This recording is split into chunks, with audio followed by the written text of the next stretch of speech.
వైకుంఠ ఏకాదశి తేదీ ఏకాదశి తిథి ప్రారంభం మరియు ముగింపు సమయంలో వైకుంఠ ఏకాదశినే ముక్కోటి ఏకాదశి అని కూడా అంటారు.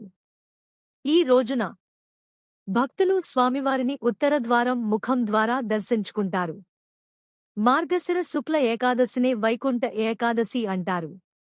అటువంటి ఈ వైకుంఠ ఏకాదశి ఎప్పుడు వచ్చిందంటే డిసెంబర్ 2023 శనివారం 23వ తేదీన వచ్చింది.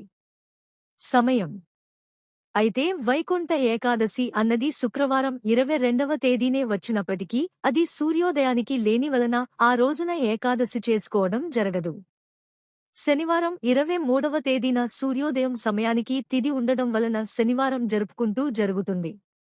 వైకుంఠ ఏకాదశి తిథి సమయములు శుక్రవారం 22వ తేదీ రోజు ఉదయం 8:16 నిమిషములకు ప్రారంభమై శనివారం 23వ తేదీ ఉదయం 7:12 వరకు ఉంటుంది.